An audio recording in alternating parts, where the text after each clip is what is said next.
You are now listening to the Be Your Own #LoveGoals podcast with Moe Ari and Tiffany. We just want you to remember that every person, regardless of identity, wants these three things: belonging, authenticity, and love. And after a decade of partnership, we've learned to co-create these things and so much more. So from wherever you're listening, we're going to go on a journey of becoming our own #LoveGoals. Now let's get into this episode.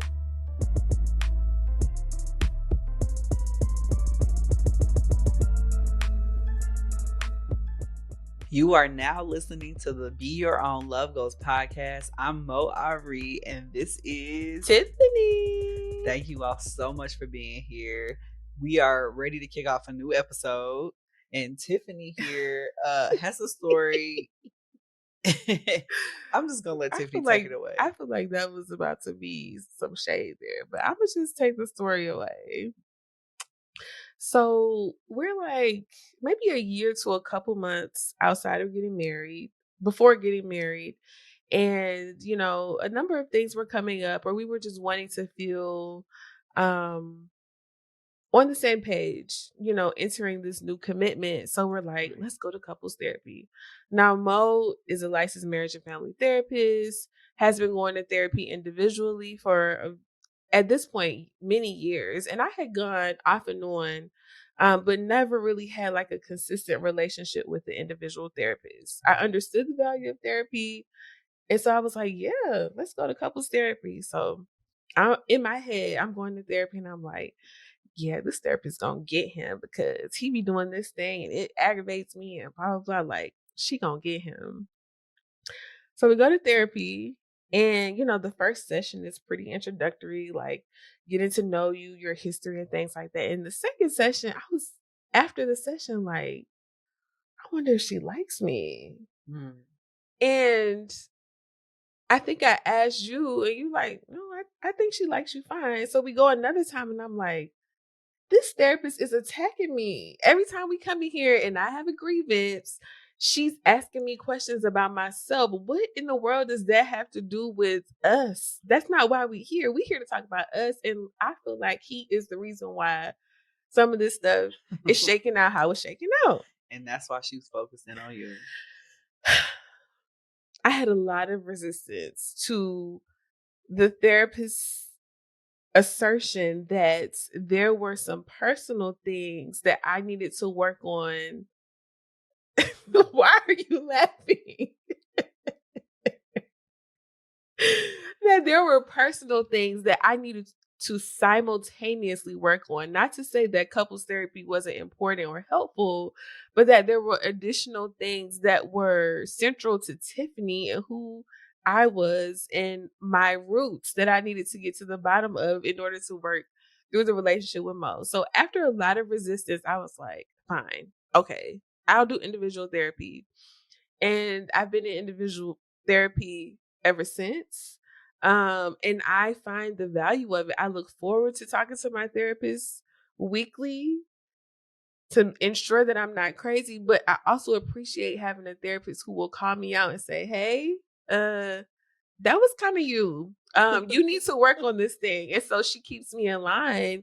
And it really has helped me with self-accountability. I think is really important in relationship. It's important in relationship to myself, but being in a marriage with another person, you are not the blame for everything that I feel difficulty with here. And so I have to really own that I play a role in that. And after much resistance, I was like, okay, I'm gonna do my individual work, I guess. But I would say that was my first moment of acceptance of my work. Now how long after that I really accepted all of the work that needed to be done, that's another story for another episode. But we're here. Is my mic on? You laugh too much. Tiffany is hilarious, y'all. I mean, the dialogue that you just acted out of you being like, how dare she insinuate that I have things I need to be working on. Really? We are here to talk about us. Mhm. I think your personification of this internal voice Mhm. is probably so helpful for so many people Yeah. because I imagine when you go to couples therapy, you're thinking, we're going to talk about the relationship, Mhm. probably the other person, Yes. but definitely not Definitely not me. me. I did no wrong here. Your honesty is beautiful and so true. Yeah. It is very hard until you start to do the self accountability work Mhm. to see how you're not being self accountable, Yeah. but you are really wanting the therapist to focus on the other person and the relationship. Yes. So I thought that that was just such a And then beautiful I telling of also that. went through the process of finding a therapist, and by looking at her picture, I was like, "Oh yeah, she gonna be giving auntie and really supportive, like Black women. Like, ooh, we gonna do this." And she called me out, and Supportive is that she was just yeah, supportive in a in a different different way. way, a way that I didn't know I needed. But I am so grateful for that kick back then. I really am. Yeah, now we have had some non-supportive therapy relationships Absolutely. where they were more judgmental of dynamics that they didn't understand because they were also not LGBTQIA Mhm. plus. And I think that that's a whole other Oh my topic, is god. like how to be a celebratory and affirming therapist to queer Mhm. couples, Mhm. core relationships. And so we've definitely had some interesting challenges in therapy. Mhm. But in the situation you're talking about, Mhm. is we are navigating accountability, the both of us, Yeah. is really important in this context to Mhm. be thinking about what self accountability Mhm. means Mhm. in a relationship. Mhm.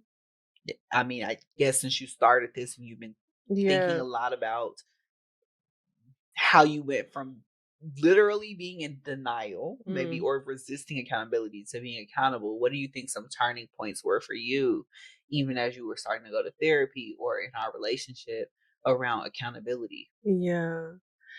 I think it's very easy to blame the person that's right in front of you, or blame the person that you spend the most time with, or you have the most intimate moments with. And so if I feel activated by a thing, surely the person I spend 90% of my time has something to do with that. Surely they're the cause of that, is what I was thinking. Mhm. And so upon going to therapy and really understanding how, well, one, understanding that I met you at, I gotta do some math here. Young. 21? Yeah, young. 20, let's say 2021. I had lived 20 years of my life before you. That means 20 years of history and, traumatic experiences and all of these different things that you had nothing to do with, that have impacted me and shaped me into the person that I am today. Hmm. So to enter into a relationship with you and to think that every single thing that happens in the present moment has something to do with you and is rooted in you That's a word. totally erases 20 years of my life. I see where you're going with this. 20 years of my life. Now, this is a mature more healed understanding of this, because at the moment I was resistant, like, no, you're doing this thing right now. This has to do with the right now. Yeah. And so getting to the point where I recognize just how foundational my family of origin was to the person that I am. It's like, in Hmm. theory, you know that, like, they raised you and all of these different things. But when I got to the point where I realized, this stuff has roots somewhere else. Right. Now I may be activated here or different behaviors might be happening, but how I'm responding to it happening right now isn't always due. Yeah. And so I think I had to arrive there, and I still feel like I encountered to this day different moments where I'm like, this has nothing to do with Mo. And he's over here smiling and laughing. And I didn't even want to say it because I knew he was gonna respond like that, but I I'm think the just hard, kidding. I know, Mhm. the hard work around accountability for me has been like, well, I'll take a step back. Mhm. I think that when I'm listening to you say Mhm. this, what comes up for me around accountability that I think a lot of people can relate to is like just the what is it? Default defenses that we have prevent us from even seeing Mhm. that we are not being open, flexible, Mhm. whatever, Mhm. self accountable. So a lot of us are good at self improvement. Self improvement is not self accountability. Mm. These are foundational things you need. Yes. So self awareness, that's foundational. That does not make you self accountable. Mhm. There are these processes that we also have to enact or Yeah. behaviors that make us self accountable. I'll get Mhm. to them in a moment. Mhm. So I think that was the learning curve for me Yeah. because as a therapist, I've done all of this work around self awareness, Yeah. self actualization, Mhm. meaning really understanding myself at a higher intellectual level, Mhm. self love, ending some relationships with Mhm. self criticism. Self accountability, though, has to do with integrating a lot of that information and applying it toward change. Mhm. And for many of us in relationship, I think that when we find ourselves in repetitive patterns, we're Mhm. probably struggling with accountability. Mhm. Mhm. Mhm. It's not just about owning our mistakes, and I think that Yeah. that's what it gets most often associated Mhm. with. But for me, I had no problem acknowledging what I had done wrong. Mhm. I'm such a truthful person, right? Yeah. I have no problem doing that. Mhm. So why can't I change this behavior? Yeah. It took me a long time to see it was an Yeah. accountability Yep. issue. I am responsible for changing it. Yep. I can apologize all day. Mhm. The same cycle would keep happening Yep. because I haven't committed to change. So I Mhm. just was thinking about that as you were talking. Mhm. So I have listed here these 5 behavioral qualities that really that will help us to identify self-accountability as it's Mhm. showing up. It's Okay. really important that we label these before we Okay. move on. Okay. Open and honest communication. So I see that as like acknowledging what's Mhm. happening, what needs to be changed, Yeah. taking responsibility for actions. Mhm. So that's self-explanatory, saying, Yeah. "Hey, I know this is me. Mhm. This is what I'm doing." Setting and respecting boundaries. So when we do set a boundary in a relationship, honoring it, Mhm. respecting it, Yeah. regular self reflection. So with that self awareness piece comes in because you do need to know what's going on for you in order to be self accountable. Mhm. And then the commitment to growth. Mm. So saying, okay, this is what we're going to change in the future and actually applying it. We Yeah. cannot be self accountable if we do not apply it. Yeah. So I wanted to share those things before we move Mhm. to our questions that need answers. Mhm. Um, and I think that those behaviors can be a good a good They are. They guidepost for the really rest of the are. conversation. They really are. And as you were reading them, I was sitting here thinking like only like you were saying, only a portion of the work of self accountability is ownership. Like you can be like, yeah, that was me. But Yeah, if it stops there, it's like yeah, we need more because hmm saying that you're accountable to a thing is also admitting I have a responsibility to do yeah, something about yeah, it. exactly. Not Mhm. just I'm helpless and I just keep doing this stuff repeatedly. Yeah. Absolutely. That's really sneaky, and I think that a lot of people get caught up into thinking that that's self-accountability, and that's just low-key acknowledgement. hmm Barely that. If you say, "Yeah, I know I keep disrespecting you and how I talk. Yeah, I know I keep doing that." Yeah. I mean, at a point you like, When you gonna when change? you gonna change? Yeah, I'm starting to think you think this is okay. yeah. As long as you acknowledge it, baby. Oh my gosh. And this is a proverbial you, not you, Moe Yeah, Ari. yeah. So let's get into this question that needs answers. My wife and I have been married now for a little over a year and have been facing a lot of difficulty lately. Our biggest source of conflict more recently has been around my family and the need for boundaries as it relates to how they interfere with or impact our relationship. In all honesty, I find myself blaming my partner a lot for how these things go awry because she's the one who always seems to bring it up and has the most challenges with it. I know that marriage takes both people actively working together, and I want to make sure that my wife is heard and listened to. But I really don't know how to get to the bottom of this particular issue because it almost feels like her own personal issue to work through. Wow. Please help. This is This hard. story is kind of heart wrenching. I hate to start at the end of what you said. So I first want to say thank you for submitting your Yeah. question. And still what you said at the end sticks out to me. And I will challenge here that you said that it feels like her own personal issue to work through. But you started your statement with saying my wife. Mhm. My wife and her own personal issue to work through feel like they don't go in the same paragraph. Mhm. And I know that we all come to the relationship and we do have our own individual work. Yeah. But as it relates to your family and your family of origin, the collective, the two of you all in your marriage, her personal issues still impact you. Mhm. So there are ways in which you can support her, even if you don't feel like you need to own what's happening Mhm. for her. Mhm.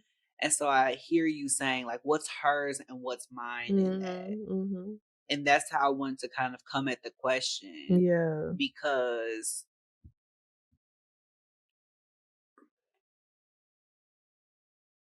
I really relate because I've been in the place, I think, with Tiffany where Mhm. she's like, you're the person that's bothered by that. And this was years ago. She'd be Mhm. like, you're the person that's bothered by that. So you have to like work on it. Go figure it out yourself. And it's like, we are a team. Yeah. And now imagine in this context, this has to do with family. Mhm. So imagine if Tiffany told me, you need to just work on that stuff with my family by yourself, Mhm. meaning Tiffany's family. Mhm. You need to go work on this stuff with Tiffany's family by yourself. This is essentially what I'm reading here. Yeah. And so I'm challenged that it doesn't feel like a personal issue. Mhm. Just by the nature of it being your family, it's no longer a Yeah. personal issue to your partner. And then let alone the fact that you all are married and have been so for a little Mhm. over a year, it feels really important that Mhm. you lean into the collective work. Mhm. So accountability on your end is accountability to the relationship, Right. self accountability to showing up as a partner, and then but yeah, I don't want to miss your fullness of your question. It seems like Tiffany's tapped into something else that might be coming up. And so I just wanted to address that. No, I mean, I everything you say, I would reiterate, and I think I've certainly been in the seat of being like, this, you're the one who has an issue with this. Like, I don't understand how this relates to me. And I think, I definitely think it's necessary to have differentiation in relationships. So understanding that just because you respond to a thing, I don't have to respond to a thing, or that, we can have different perspectives or different ideas or different things about a number of situations in a relationship. But at the point where something is impacting or interfering with the relationship, that becomes a us problem. Yeah. And I didn't always see it like that. I was like, you the one who keep talking about it and aggravated by it. But if you're also telling me, Tiffany, this impacts my ability to show up to this relationship in a way that feels healthy, or that feels like how we have, co-created what we want the relationship to look like, it's like, okay, we gotta talk about this. Yeah. That is at the moment where it's no longer a personal problem. That's a us Hmm. problem. Yeah. And for, this person, I think that I hear that you understand that when you're married, that you do have to actively work together on things, and that in this instance, it is important to kind of take blame or guilt out of the situation, and to really just listen to your wife, because I think you potentially could be missing something that she may be trying to communicate or get you to understand because of your own lived experiences, your own lens. And so trying your hardest to take a step back to really maybe see pieces of this puzzle that might not be as clear. I think Right. I've had to do that. And you don't always know that you aren't seeing all of the pieces. So just assume that you aren't. Just assume that you aren't. If you're in a healthy marriage with a person that you feel like you are on the same page with, let's just assume that you aren't seeing all the pieces and that you should probably take a step back to really understand fully what they're needing or wanting. Yeah, I really appreciate you really laying that out. I think you Mhm. can speak to that perspective even better than I Yeah. could. Mhm. So I just really appreciate your insight. Mhm. Um, as I think about hashtag love resources, Yeah. I'm gonna come back to this exercise around check-ins Mhm. because I think it could get to something that could be helpful Mhm. around how to address this stuff when it comes up. Mhm. So this is different than a daily check-in, which we talked about in previous episodes. This is like how you connect around challenging or Mhm. tender Mhm. topics. Yeah. And I think in order to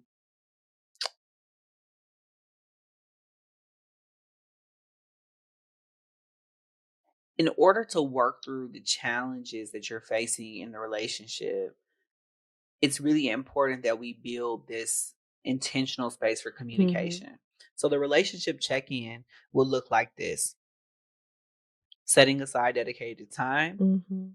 creating a safe container. Mhm. So that means maybe a space that feels neutral, a Mhm. space that you all have co-created that encourages connection. Yeah. Maybe there's soothing music or it feels therapeutic in some way. It could even be therapy. Mhm. Start with gratitude. So Mhm. begin the conversation with kindness, Yeah. compassion, love, gratefulness for the other person, for Mhm. the relationship. Reflect on the challenges that you face together. Together is the Mhm. operative word. Reflect Together. on the challenges you face together.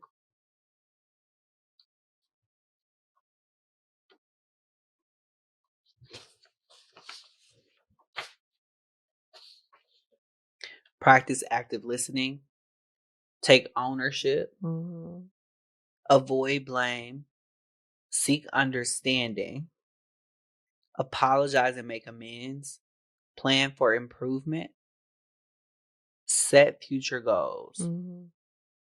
So this is what we're going to take away from this conversation going forward. Yeah. Or we should come back to this conversation in a couple weeks and reassess Mhm. how this is going. Exactly. Express your love and commitment. Now, this is something I feel like I can even do better. Is Mhm. at the end of like a challenging or tender conversation where I'm taking self accountability, I can say, I really love you and I am looking forward to being with you for the rest of my life. Mhm. Or I'm really enjoying that we had this really good conversation and I'm just really grateful for you for talking to me through this. Mhm.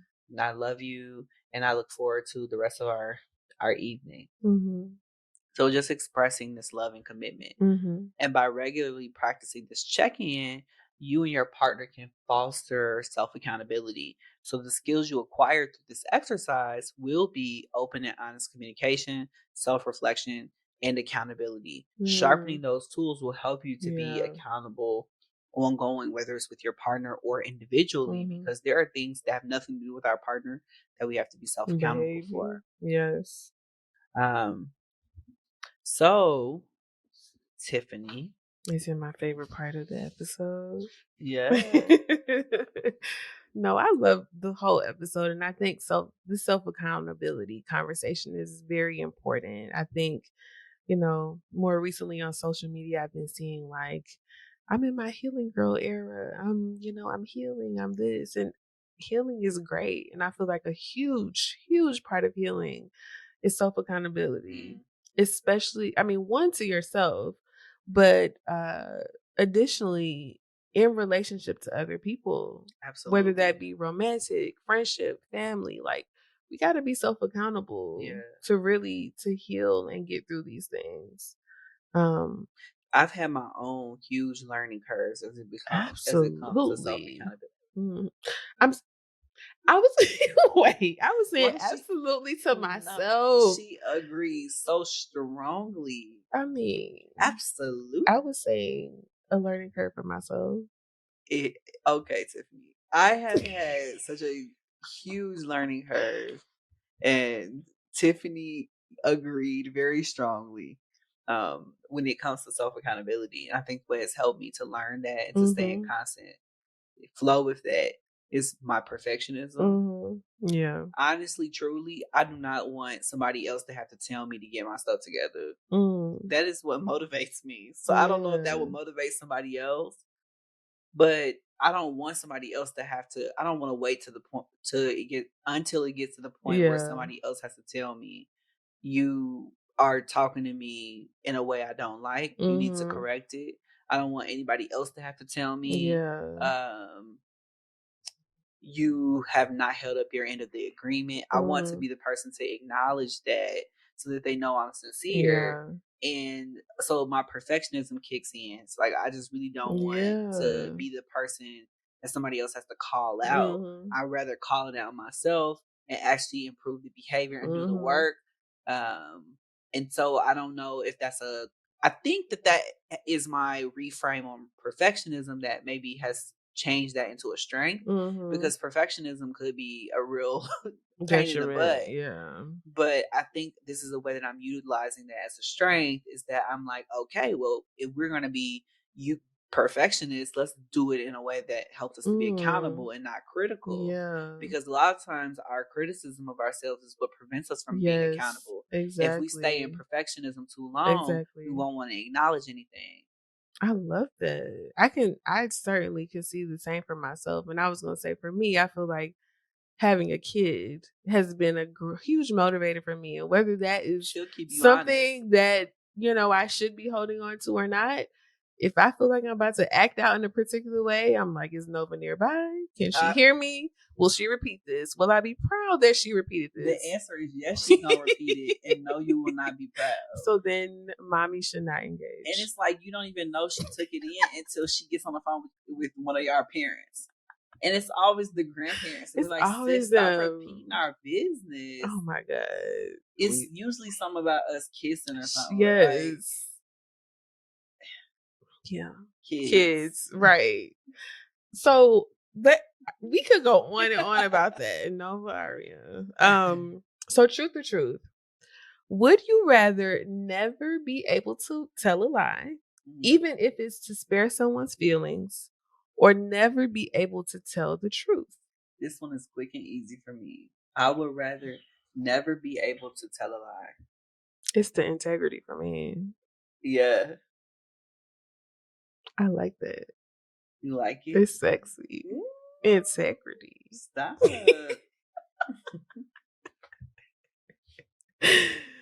That's a no-brainer for you though. You I don't yeah, I would rather tell the truth all the time. mhm. Even if it meant that I couldn't spare feelings, I can't soften it, but Mhm. at least you know that I would not lie to you. And I think people appreciate being around somebody that they Yes. know what to expect. Yes. They know what to expect, even if you're harsh. That's why Mhm. you look around and you be like, why are you friends with this person? People are friends with people they can expect things Yes. from. They want to know how they're going to act in different Mhm. situations. For Mhm. the unpredictable people, those are the people you do not want to have friendship with. Period. Period. I will take also never being able to tell a lie Hmm. because like you, I appreciate a consistent person. I always Yeah. say if you going to be consistently rude, I'll take consistently rude than somebody that's switching it up every day Now because we don't prefer that. I don't prefer it, but I already know what I'm going to get. So I Right. can prepare myself accordingly. Now, I Yeah. don't necessarily want to be in space or relationship with a person that is consistently rude, Yeah. but yeah, I'm going to take not being able to tell a lie because I really hate hurting people's, or I hate that moments when people's feelings are hurt as a result of something that I've done or said. However, I care more if I was honest with them or not. Mm. So I'm gonna have to agree with you on that one. Yeah. Mhm. Okay, bet. Yeah, bet. Bet. I love it. Tiffany, you are amazing. Oh, thank you. And I really enjoy this conversation around accountability because I know it's been a lot of work for us over the years. Mhm. And we are still on our own journey. Still. But I'm just grateful. Mhm. So thank you all so much for listening. Thank you. This is actually more a relaxing, therapeutic episode than I Yeah, expected. I was looking over there like he is chilling, and I'm here for it. I feel very chill in my body right now. I'm like, yes, I've done my work. Yes. I've put my life back together piece by piece. Beloved. This has been Be Your Own Love Goes podcast with Moe Ari and Tiffany. Have a great day and be well. Bye. If you're listening to this on Apple Podcasts, don't forget to rate, review, and subscribe. Video episodes are on YouTube and Spotify. If you want your question included in an upcoming episode, feel free to reach out to us on Instagram at Be Your Own Love Goals or check out our website at lovegoalspodcast.com. We look forward to hearing from you soon. Bye.